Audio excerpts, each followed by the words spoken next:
예레미야가 오늘 마지막 본문 5장 15절에서 22절 말씀입니다. 오늘 본문에 보면 마음에 있어야 할 기쁨이 그쳤다라고 되어 있고, 또 마땅히 하나님 앞에서 드려야 될 춤이 이제는 그쳤다라고 되어 있습니다. 좋은 변화도 있지만 우리 인생에 있어서 그렇지 못한 변화도 있죠.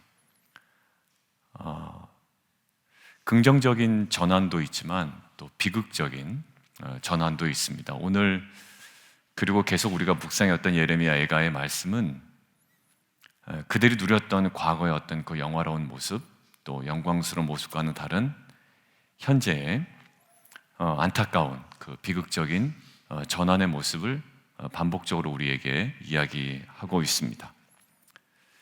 마땅히 그 기쁨이 그쳤고요, 있어야 될 기쁨이 그쳤고, 마땅히 춤춰야 될 그 춤은 변화에 오히려 슬픔이 되었고, 머리에 올라가 있어야, 또 쓰여져 있어야 할 면류관이 떨어졌고, 17절 우리의 마음이 피곤하고 또 우리의 눈들이 어둡고 그 영광스러운 시온산은 황폐하여 여호와의 소굴이 되었다라고 이야기를 합니다.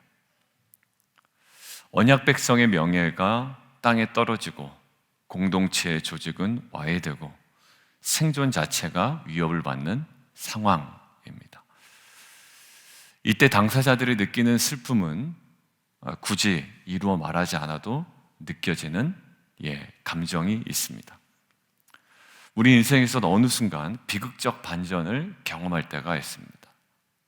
늘 상승 곡선을 그으면 좋겠는데 어느 순간에 어찌된 이유인지 비극적인 반전, 그것이 관계이든 또 남편과 또 아내와 또 가족의 신앙의 상태이건 정말로 예상하지 못했던 그러한 반전을 경험할 때가 있습니다. 자, 이때 지속적으로 예레미야 예가는 한결같이 우리에게 어떠한 자세로 나가야 되는지 반복하며 강조하고 있습니다. 오늘 다시 우리에게 이야기하는 본문에서 우리가 주목하기를 원하는 것은 첫 번째, 인간의 죄성을 늘 고백하며 회개 자리로 나아가는 겁니다. 이것이 어제 있었던 본문인지 그제 있었던 본문인지 또 지난주에 어떠한 본문인지 우리는 기억을 못하지만 늘 예레미야 예가를 통해서 우리에게 도전하셨던 말씀이고, 오늘 마지막 본문을 통해 다시금 우리에게 도전하시는 성령의 음성이라고 저는 믿습니다. 늘 인간의 죄성을 고백하며 회개 자리로 나아가는 거죠. 16절 우리 함께 읽겠습니다. 시작. 우리의 머리에서는 면류관이 떨어졌사오니 오라 우리의 범죄 때문이니이다.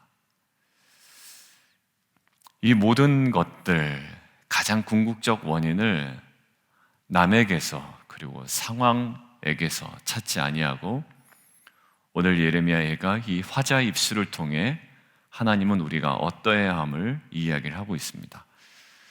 우리의 범죄 때문입니다. 맞습니다. 하나님은 이유 없이 우리를 어렵게 하시거나 우리 가운데 고난을 허락하시지 않습니다. 하나님 앞에 내가 좀 정직하게 행했음에도 불구하고 때로는 고난을 주실 때가 있죠. 그러나 그것마저도 하나님께서 우리를 향한 선한 계획 속에 담겨있는 소중한 일부이죠. 그러니까 전적으로 우리를 파괴시키거나 우리를 망하게 하거나 우리를 절대적인 절망 속으로 몰아붙이는 고통은 하나님의 주권 앞에 없단 말입니다. 그렇기 때문에 어찌 보면 이 비극적 반전을 경험한 우리가 늘 하나님 앞에 나아가야 되는 자리는 무엇을? 인간의 죄성을 고백하는 거예요. 그리고 회개의 자리로 나아가는 겁니다. 여러분들, 이 자리가 우리로 하여금 더욱더 정결케 하고, 그리고 하나님께서 우리에게 원하시는 것이 무엇인지를 정확하게 바라보게 하는 놀라운 지혜의 출발점이 됩니다. 여러분들, 진정한 회개는 돌이킴이고, 어제 우리 안수 집사님 말씀 나눴듯이 단순한 회개는 고백이 아니라 하나님께 나아가는 것이다 라고 이야기했죠. 맞습니다. 진정한 회개는 뭐냐면 나는 이것이 하나님께서 원하시는 것이라고 생각을 했거나 아니면 나에게 유익한 것이라고 생각을 했고 판단을 했던 것이 알고 보니 하나님께서 원치 않으시는 지점이었다는 것들을 우리의 전 존재로 인정하는 자리. 여러분들, 그들은 현실적인 이유로요, 하나님을 떠나고 하나님을 멀리하고 오히려 그들이 정말 매력적으로 느꼈던 우상들을 따르는 것이 그들에게 어찌 보면 유익이라고 생각했습니다. 근데 그들이 진정으로 회개한다는 것은 무엇일까요? 그 자리로부터 떠나는 것을 이야기합니다. 시편에서도 이야기했듯이 악인의 죄를, 악인의 꾀를 쫓지 아니하는 거고요, 오만한 자의 자리에 앉지 않은 겁니다. 그리고 죄인의 길에 서지 않는 거죠. 이렇게 하면 우리 자녀가 잘 될 거야 라고 하는 것, 이렇게 하면 우리의 가정과 또 직장과 또 비즈니스에서 남부럽지 않게 살 거야 라고 했던 부분에 죄가 있다라는 거예요. 무엇을 따라가려고 했던? 애굽을 따라가려고 했던, 그리고 세상을 마냥 추구하려고 했던. 여러분들, 그 애굽을 버리지 아니하고 본토 치척 아비의 집을 떠나지 아니하고 죄인의 길에서 돌아서지 아니하고 악인의 꾀를 따르는 것을 포기하지 아니하고 진정한 회개는 사실 없죠. 말로만 하는 회개, 잘못했습니다 라는 회개는요, 그냥 이게 너무 고통스러우니까 죄인들이 죄성을 가지고 하는 후회 정도는 될 수 있어요. 왜? 너무 고통스럽거든. 이 고통에서 면하기를 하기 위해서 잘못했다고 싹싹 비는 것은요, 깡패들 앞에서도 할 수 있습니다. 어깨가 두꺼운 조직폭력배 앞에서도 할 수 있고요, 세상의 권력 앞에서도 할 수 있습니다. 근데 그것을 우리는 회개라고 하지 않죠. 고통을 면하기 위하여 싹싹 비는 것을 회개라고 하지 않습니다. 어떤 것을 수반할까요? 이것이 정말 잘못된 길임을 우리가 인정하는 거예요. 내가 살아왔던 그 길이, 내가 선택했던 방식이, 그리고 내가 추구했던 가치관이 정말로 잘못된 것이구나. 하나님께서 원치 않으시는 거구나. 이 애굽의 방식과 이 모든 요소들은 내 인생에 있어서 끊어져야 되는 것이구나 라는 거예요. 그래, 우리 자녀가 이렇게 해주면 될 거야. 우리 부모님, 그리고 이런 방식이면 내가 충분히 남부럽지 않게 살 수 있지라고 했던 것에 있어서의 하나님께서 원치 않으시는 것, 특별히 저는 사역자로서 사역을 대하는 방식이나 추구하는 내용들에 있어서 분명히 하나님께서 거룩하지 않다라고 얘기하신 분이 있다면 우리가 그 안에 있는 우리의 죄성을 고백하며 진정한 회개의 자리로 나아가는 저와 여러분 되기를 주님의 이름으로 축원합니다. 여러분들, 오늘 보십시오. 뭐라고 얘기하는 거예요? 우리의 범죄 때문입니다 라는 거예요. 여러분들, 이 안에 정말 진정한 회복을 경험하는 저와 여러분 되기를 주님의 이름으로 축원드립니다. 자, 두 번째는요, 오늘 갑자기 19절에 정말 놀라운 반전의 메시지가 있습니다. 왜냐하면 20절에 안타까운 모습이 있는데 하나님의 침묵이 기록되어 있어요. 우리 굉장히 고통스러워하는 지점이죠. 하나님의 침묵. 항상 기도하는데 마치 하나님께서 잊으신 것 같아요. 20절처럼. 그리고 버리신 것 같습니다. 오늘 본문에 보면.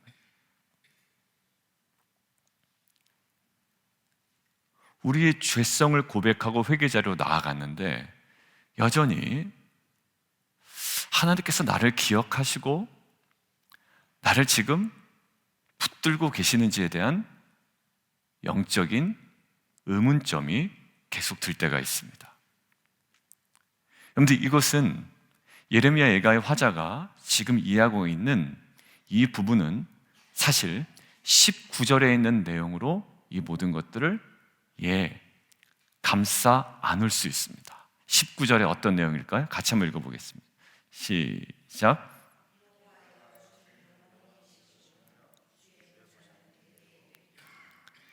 두 번째인데요, 하나님의 영원성, 하나님의 성품과 언약에 근거하여 소망으로 나아가는 거예요. 하나님의 침묵은요, 우리로 하여금 무엇을 계속 부각시킬까요? 하나님이 침묵하실 때 여러분들 느끼는 감정을 한번 생각해 보십시오. 하나님이 침묵하실 때 우리가 느끼는 감정은 우리 인간의 유한함을 엄청 더 깊이 느낄 수밖에 없습니다. 왜? 하나님 침묵하시니 내가 아무것도 할 수 없는 거예요. 물론 완전한 죄인인 경우에, 회심하지 않은 경우에는 하나님이 침묵하시는지 말씀하시는지 전혀 느끼지 못합니다. 근데 이 고통은 누가 느끼는 고통이냐면 하나님께 간구하는 자가 느끼는 고통이라는 것은 우리가 충분히 알 수 있죠. 여러분들, 기도하지 않는 자는 하나님께서 말씀하시니 안 하시니에 대한 관심조차 없습니다.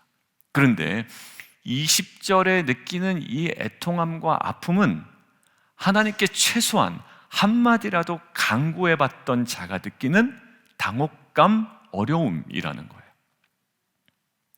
여러분들, 이것들을 묵상하는데 한 학자의 글이 제 눈에 들어왔습니다. 하나님의 침묵, 도대체 우리에게 어떤 의미가 있을까라는 거예요. 하나님께서 수다쟁이처럼 우리에게 늘 말씀하실 때도 있지만, 수다쟁이라는 표현이 조금 거슬리긴 하네요, 그죠? 근데 하나님 늘 우리에게 말씀하실 때도 있지만 때로는 우리에게 침묵으로 다가오실 때가 있거든요. 어디서 그랬나요? 욥기에서도 그랬고요. 그러고 나서 그 학자의 의견 중에 하나의 눈에 들어오는 장면이 있는데, 겟세마네 기도였어요.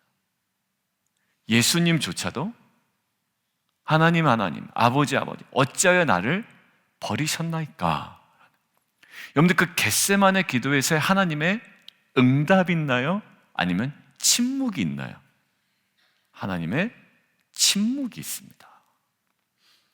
여러분들, 하나님의 침묵이 있다는 것들을 이유로 예수님의 기도가 올바르지 못했다라고 우리가 판단할 수 없죠.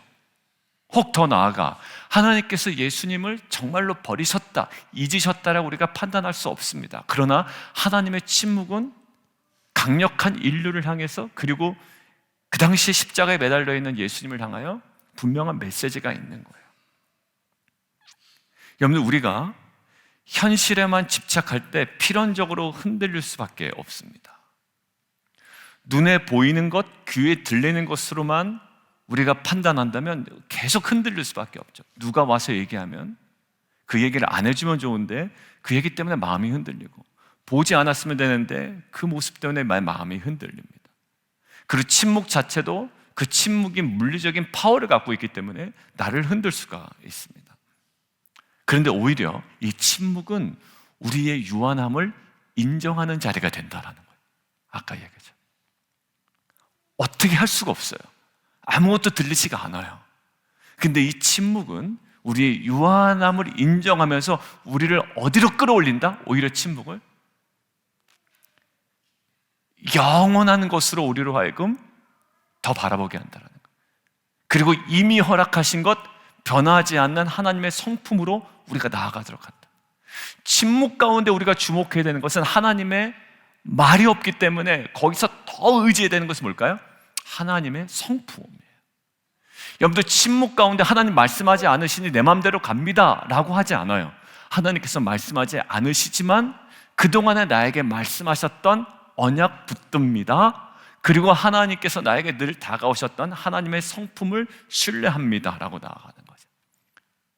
여러분들, 침묵 가운데 포기하지 마십시오. 더 주목해야 되는 것, 그동안에 하나님께서 내게 말씀하셨던 것, 그리고 하나님이 갖고 있는 하나님의 신실하신 성품. 예수님께서 겟세마네 기도에서 하나님께서 침묵하신다고 불평하거나 거기서 뛰어내려오지 않으셨습니다. 늘 예수님에게 말씀하셨고, 늘 새벽 미명에 기도할 때 하나님께서 다가오셨던 그 순간을 기억하셨을 거예요. 여러분들, 결국 오늘 저자는 정말 잊으신 것 같고 우리를 버리신 것 같고 난리난 것 같고 지금 많은 것들이 비극적인 전환이 이루어졌지만, 지금 가장 중심부 19절에 무엇을 고백합니까? 제가 다시 한번 읽습니다. 여호와여, 주는 영원히 계십니다. 그리고 주의 보좌는 대대에 이르나이다. 여러분들, 우리가 신앙생활 급하게 하다가 말씀 없어, 말씀 있어, 말씀이야, 이 말씀에 얼마나 많은 이야기들 내뱉어요. 검증되지 않고 우리 안에 제대로도 묵상되지 않은 것들. 근데 그때 우리가 더욱더 나가야 되는 자리는 어딜까요? 하나님 그 성품 앞으로 나아가는 것이고, 하나님의 존재 앞으로 나아가는 것이고, 그동안에 일관되이 내게 말씀하셨던 말씀 앞으로 나아가는 거예요. 총회 때 첫째 날, 둘째 날 저녁 집회 때 이렇게 딱 저에게 강타하는 말씀이 없더라고요. 그래서 좀 되게 좀 당황스럽기도 하고, 이렇게 좀 어떻게 하나, 이거 되게 좀 뭔가 이렇게 바램은 있는데, 근데 더군다나 마지막 날 어땠냐면, 마지막 날 이제 안정호 집사님 새벽에 이제 그 집회 때 하나님 은혜를 주십시오, 막 이렇게 기도 같이 하셨잖아요. 그건 마지막 날 이제 요거 아니면 이제 없는 거예요. 그래서 물론 뭐 늘 항상 말씀으로 인도하셨던 하나님이기 때문에 뭐 막 분위기가 막 영적으로 어떤 상황이 돼서 내가 막 변하는 것보다, 그럼에도 이제 마음에 조급함이 있었는데, 더군다나 이제 마지막 목요일 밤에 이제 집회를 하는데, 총회장, SBC 총회장, 그러니까 한인 총회장 말고요, SBC 총회장이 이번에 연임이 됐습니다. 미국 전체적인 SBC 총회 연임이 됐는데, 그분이 화요일 날 모친상을 당하신 거예요. 그래가지고 바로 이제 그 다음 날이 장례 일정이 있어서 저희 한인 총회에서 메시지를 전해야 되는데 메시지를 못 전한 겁니다. 원래 메시지 내용이 하나님 섬기기, 이웃 섬기기였거든요. 그러니까 이번 주제였고요, 한인 총회 주제. 근데 그 한인 총회장이 못 오는 SBC 총회장이 못 오는 바람에 작년도, 직전 연도에 부총회장이 한 분이 오셨더라고요. 누군지도 잘 모르겠어요. 부총회장이 오셨는데, 이제 제 마음은 어떤 마음이었냐면, 이게 좀 뭐 이렇게 좀 꼬이냐라는 생각이었어요. 좀 당황하고, 하나님께서 침묵하셨는데 지금까지, 아니면 제가 못 들었을 수도 있고. 그래서 이제 마지막 말씀을 듣는데, 이제 그분은 전혀 다른 메시지 가져오신 거예요. 하나님 섬기기, 이웃 섬기기가 아닌, 그분이 얘기하는 거예요. 이 리치 크레스트 이 지역은, 이 장소는 자기가 목회를 시작하고 10년 지났을 때쯤 너무나도 막막하고 힘들고 이제 포기해야 되겠다 싶을 때 와서 하나님을 만났던 장소입니다 라면서 시작을 하더라고요. 그래서 귀가 쫑긋해졌어요. 총회장이 왔으면 전하지 못했을 메시지가 지금 나에게 오는구나. 그러면서 무슨 메시지냐면 예레미야 말씀을 전하는 거예요. 누구에 관한 얘기냐? 바룩에 관한 이야기. 근데 두 가지였어요. 어떤 메시지냐면,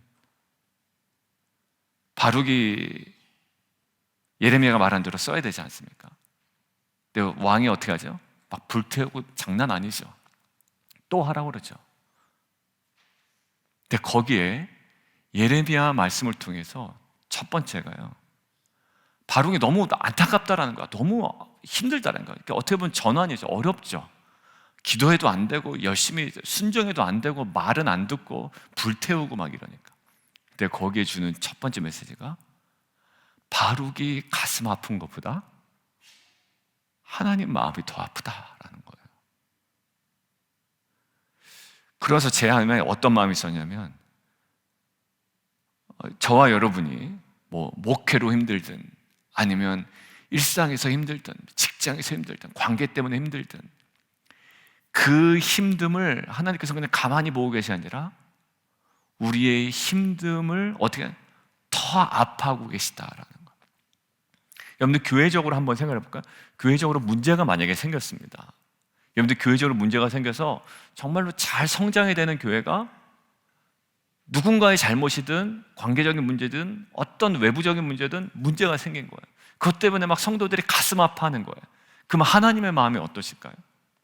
그것들 가지고 기도하는데 하나님은 아이고 저놈들 저렇게 하냐, 이런 게 아니라 하나님은 그거 가지고 더 아파하신다라는, 오히려 내가 속 썩고 내가 아프고 내가 남편 때문에 가슴 아파하고 내가 성도 때문에 아파하고 상황 때문에 아파하고 시대를 아파하고 이런 거보다 하나님께서 더 아파. 두 번째 뭐냐면 redefine success라고 그러더라고요. 바룩이 성공이라고 생각했던 거, 이거 실패 아니야 라고 했을 때 하나님은 이 바룩의 성공에 대한 것들 redefine 하셨다. 그것이 리셋의 두 번째다라고 이야기를 했어요. 두 가지를 얘기하셨거든요.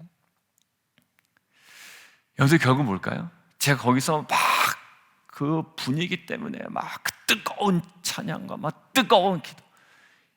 근데 저한테 보시는 건 엘리야가 천둥 소리에서도 아니고요, 우레소리도 아니고요, 가장 힘들었을 때 어디서 회복이 된가? 호렙산에서 미세한 하나님의 말씀. 그러니까 우와 막 우리가 막 이렇게 해서 뜨겁고 뭔가를 갈망하지만 우리가 버틸 수 있는 건 뭘까요?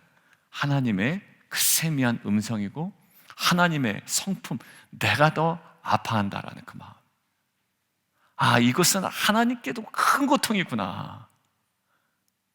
그러니까 이것이 마음이 합해지는 거예요, 하나님께.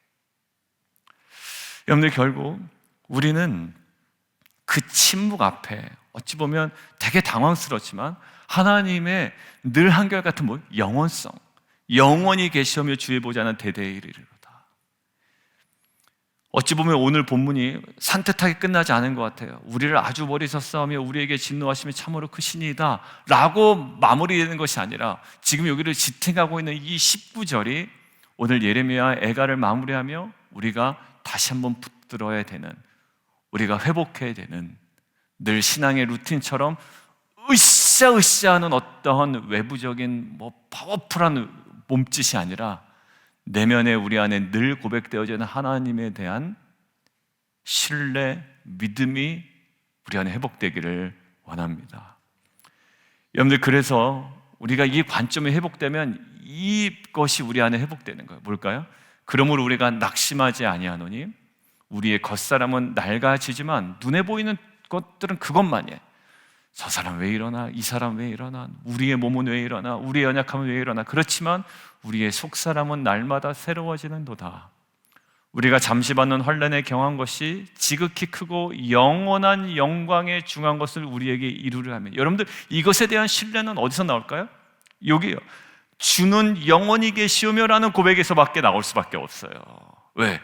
계속 후퇴하고 낡아지는데 거기서 무슨 소망이 있습니까? 우리가 주목하는 것은 뭘까요? 보이는 것이 아니요 보이지 않는 것이니 보이는 것은 잠깐이에요. 마음에는 기쁨이 그치고 춤은 변화에 슬픔이 되고 멸류관이 떨어져 나가 있는 그런 현실이 있지만 보이지 않는 것, 영원합니다라는 고백이 우리의 신앙의 싸움이라는 거예요. 그래서 어떤 학자 이렇게 얘기해요. 진짜 신앙은 하나님의 침묵에 대한 우리의 반응으로 지속적으로 형성된다. 매 순간 우리에게 말씀하시지만 우리가 듣지 못해서 침묵으로 느끼는 그 순간, 그리고 정말로 하나님께서 물리적으로 우리에게 침묵하셨던 그 순간마저도 우리가 지탱할 수 있는 힘이 진정한 신앙이다라는 거예요. 그 신뢰함은 우리로 하여금 어디로 이끌까요?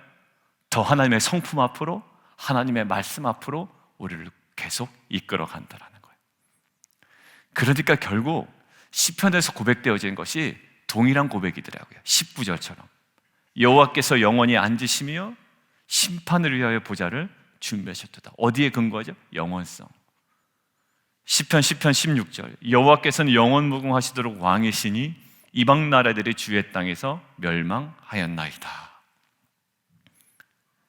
시편 102편이요 주께서 옛적에 땅의 기초를 놓으셨사며 하늘도 주의 손으로 지으신 바니이다. 천지는 없어지려니와 뭐는 주는 영존하시겠고. 여러분들, 이것으로 우리의 신앙은 충분합니다. 천지가 없어져도 우리가 불안하지 않을 수 있는 이유는 영원하신 분이 계시다라는 거예요. 주는 영존하시겠고 그것들은 다 옷같이 낡으리니 의복같이 바꾸시면 바꾸려니와 주는 어떻다? 한결같으시고 주의 연대는 무궁하리이다. 여러분들, 신앙은요 주님의 영원한 그 언약의 세계로 우리가 깊이 들어가는 거예요.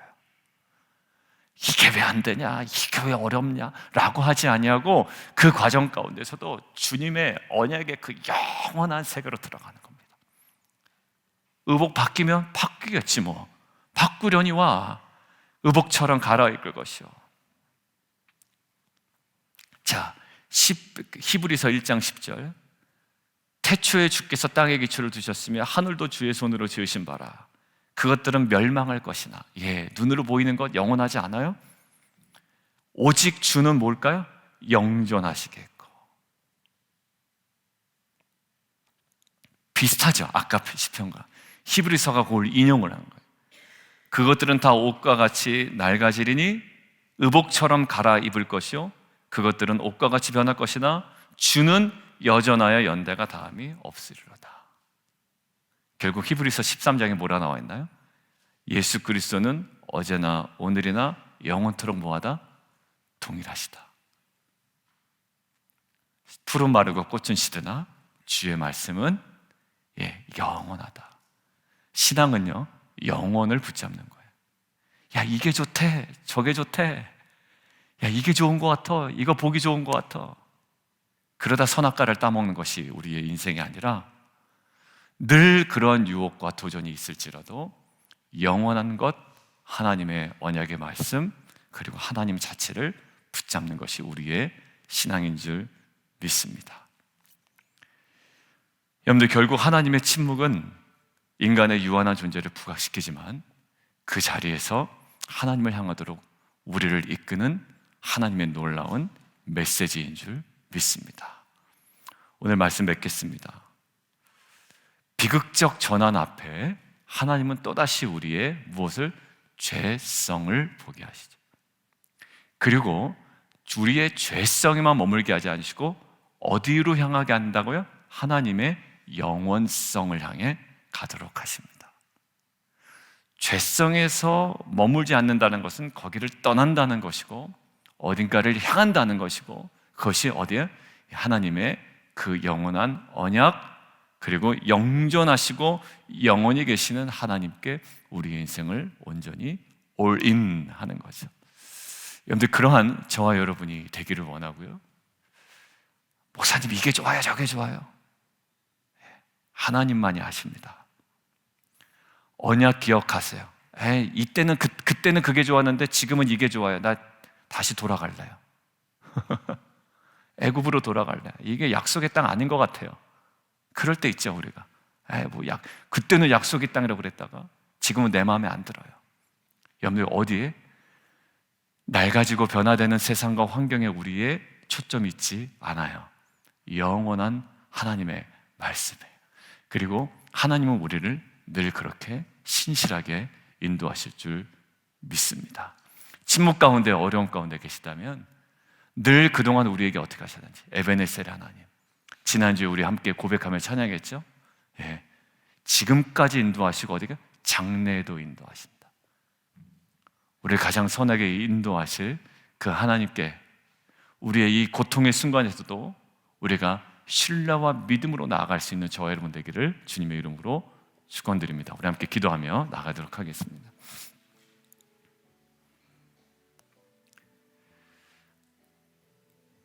우리 함께 그 두 가지 기도 제목을 가지고 함께 좀 기도하고요.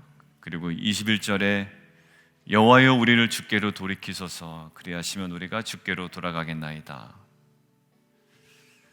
여러분들, 이것은 주님께서 하지 않으면 나도 안 합니다, 이런 말투가 아니라요, 이 모든 근원은 어디서 나온다?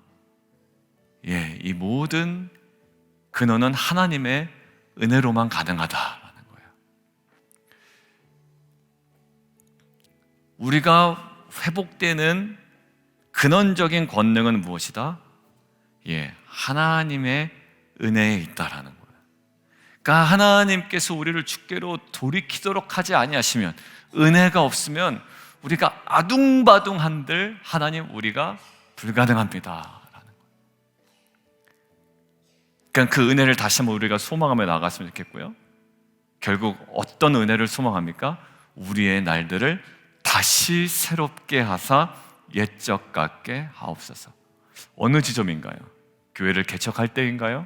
여러분들이 부부가 만났을 때인가요? 아니면 여러분들의 자녀를 하나님께서 허락하셨을 때인가요? 여러분들, 우리를 주님 돌이키시는 은혜를 허락하시고 우리가 그 은혜에 반응하게 하시되 우리의 날들을 다시 새롭게 하사 옛적 같게 하옵소서. 우리가 하는 간절한 마음으로 우리 함께 주님 이름 한번 부르고 함께 기도하며 나아가도록 하겠습니다.